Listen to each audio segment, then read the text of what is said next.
Bismillahirrahmanirrahim. Assalamualaikum warahmatullahi wabarakatuh. Di sini saya akan berperan sebagai moderator yang akan membantu jalannya presentasi pada kelompok 9 dengan materi bentuk campur tangan pemerintah. Sebelum itu saya ucapkan banyak terima kasih untuk kesempatan yang telah diberikan oleh Ibu Bapak dosen pengampus, Ibu Sri Utami SPD MPD. Namun sebelum melangkah ke materi yang akan kami jelaskan, izinkan saya terlebih dahulu untuk memperkenalkan rekan-rekan kelompok 9 yang telah ikut membantu dalam penyusunan tugas kali ini. Yang pertama ada Kak Nabila Sulfiana, yang kedua Putri Nur Amriani, yang ketiga Yelsa, keempat Nurif Kamalia, yang kelima Ananda Febriani, saya sendiri selaku moderator, dan yang keenam ada Wahyuni BTKD. Baik, di sini saya akan membahas materi yang pertama, yaitu konsep mekanisme pasar. Definisi mekanisme pasar, permintaan, dan penawaran. Jadi mekanisme pasar mengacu pada proses interaksi antara pembeli dan penjual dalam menentukan harga dan jumlah barang yang akan diperdagangkan. Dalam mekanisme ini, harga terbentuk melalui interaksi antara permintaan dari konsumen dan penawaran dari produsen. Permintaan mengacu pada jumlah barang atau jasa yang ingin dibeli oleh konsumen pada tingkat harga tertentu dalam periode waktu tertentu. Nah, konsep ini dipengaruhi oleh beberapa faktor, diantaranya adalah harga barang itu sendiri, pendapatan konsumen, serta harga barang substitusi dan pelengkap. Penawaran adalah jumlah barang atau jasa yang siap diproduksi dan dijual oleh produsen pada harga tertentu dalam periode waktu tertentu. Dalam pasar yang bebas, penawaran akan meningkat ketika harga barang naik, karena produsen terdorong untuk memproduksi lebih banyak barang untuk mendapatkan keuntungan yang lebih tinggi. Sebaliknya, jika harga barang turun, penawaran biasanya akan berkurang. Selanjutnya, cara kerja pasar bebas.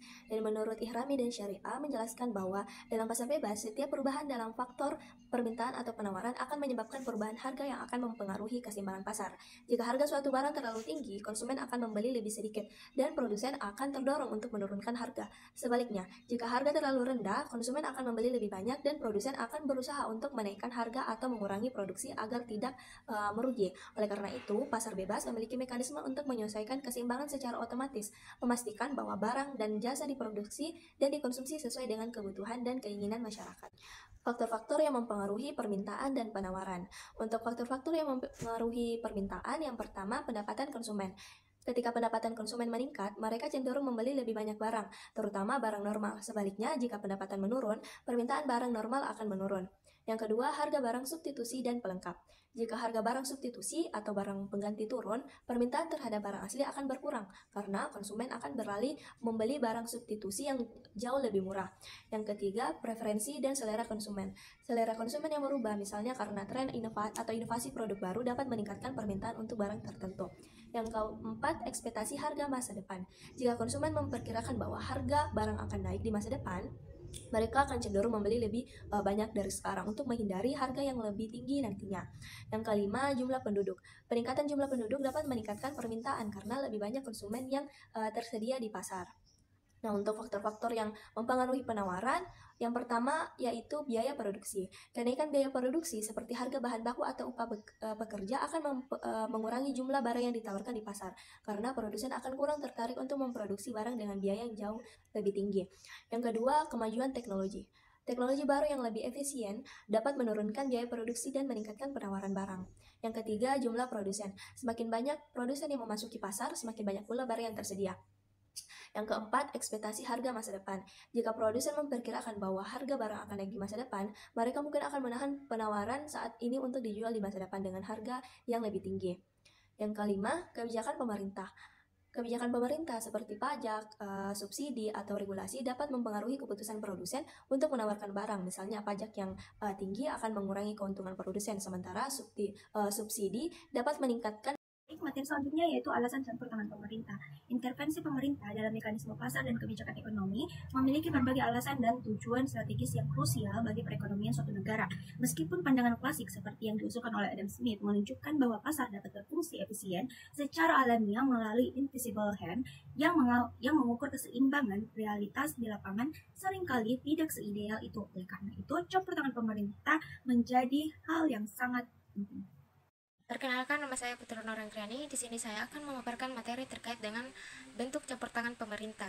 Campur tangan pemerintah dalam pasar sangat penting untuk mengatasi masalah yang muncul akibat praktik ihtikar. yang dapat mengganggu mekanisme pasar dan menyebabkan ketidakadilan. Dalam konteks ini, pemerintah memiliki beberapa cara untuk melakukan intervensi yang bertujuan untuk menjaga keseimbangan pasar dan melindungi konsumen. Salah satu cara yang dapat dilakukan adalah melalui regulasi atau undang-undang. Selain itu, subsidi juga menjadi alat intervensi yang efektif. Tindakan pajak yang juga bisa menjadi strategi untuk mendorong perilaku yang lebih baik dari perilaku pasar, serta pemerintah juga dapat menerapkan kendala atau pembatasan tertentu terhadap stok barang. Baik, di sini saya akan menjelaskan dampak campur tangan pemerintah. Dampak campur tangan pemerintah ialah konsekuensi yang timbul akibat keterlibatan pemerintah dalam berbagai aspek kehidupan, terutama dalam pengelolaan sumber daya, regulasi, dan kebijakan publik. Campur tangan ini dilakukan untuk mengatasi kegagalan pasar, melindungi kepentingan umum, dan memastikan keadilan distributif. Adapun dampak positif campur tangan pemerintah dalam ekonomi meliputi kemampuan pemerintah untuk mengatasi kegagalan pasar seperti monopoli dan eksternalitas negatif yang dapat merugikan masyarakat. Selanjutnya ada dampak negatif. Dampak negatif dalam campur tangan pemerintah dalam ekonomi itu dapat berupa distorsi pasar yang mengurangi efisiensi alokasi sumber daya. Misalnya, ketika hanya diterapkan pemerintah tidak mencerminkan kondisi pasar sebelumnya. Kebijakan pemerintah dalam ekonomi mikro adalah berbagai tindakan dan peraturan yang diterapkan pemerintah untuk mempengaruhi kegiatan ekonomi pada tingkat individu, rumah tangga, perusahaan, dan pasar secara spesifik. Adapun beberapa tujuan kebijakan ekonomi mikro, yang pertama itu meningkatkan efisiensi, mengoptimalkan alasan sumber daya agar tidak terjadi. Yang kedua, ada mewujudkan keadilan, mengurangi ketimbangan ekonomi dan melindungi kelompok masyarakat yang lemah. Dan yang ketiga, ada menstabilkan harga, mencegah fluktuasi harga yang ekstrim yang dapat merugikan konsumen dan produsen.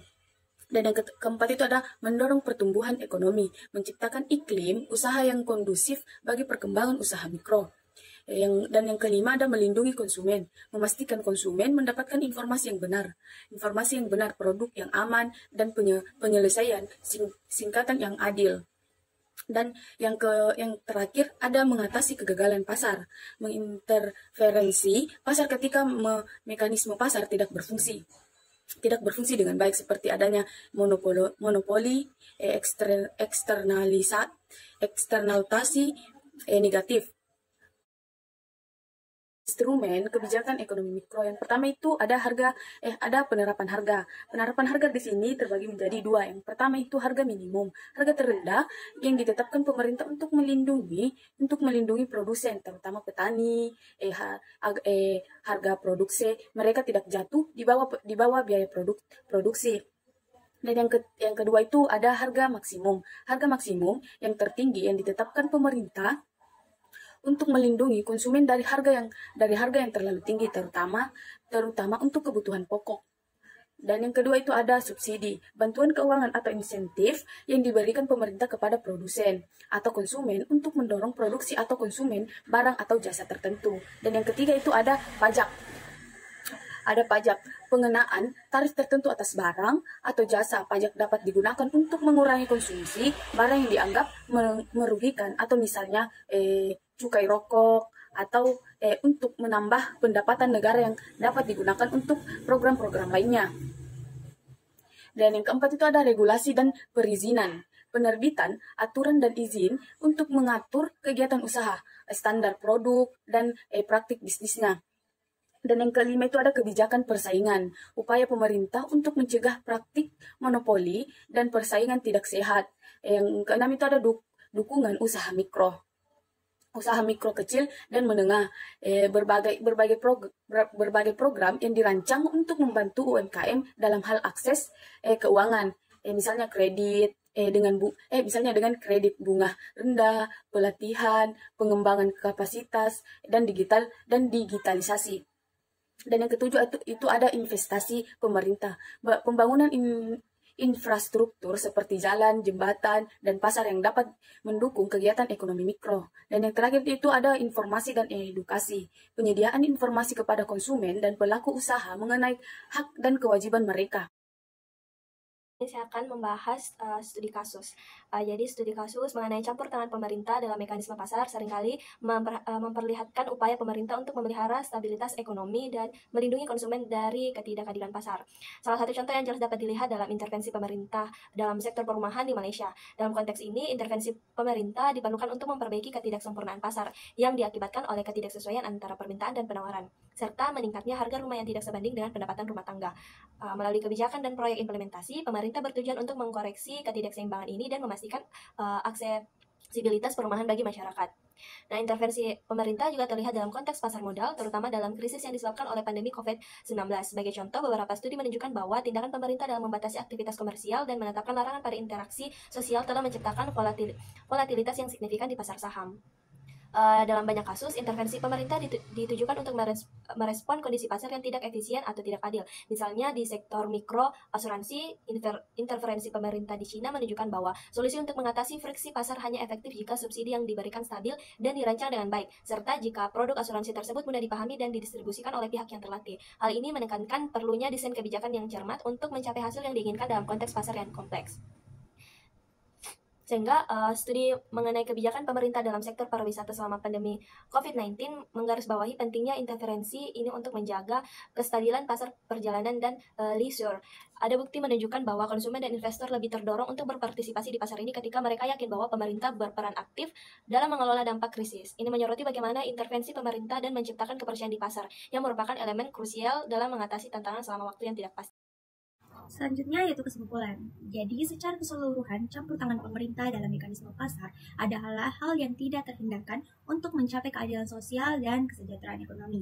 Dengan kerjasama antara pemerintah, pelaku pasar, dan masyarakat diharapkan perekonomian dapat berkembang secara berkelanjutan dan inklusif. Nah, itulah tadi pemaparan materi yang dapat kami sampaikan mengenai untuk campur tangan pemerintah. Lebih dan kurangnya kami mohon maaf. Semoga apa yang telah kami paparkan dapat bermanfaat untuk teman-teman sekalian, terutama untuk diri kami sendiri. Saya ucapkan sekian dan terima kasih. Wassalamualaikum warahmatullahi wabarakatuh.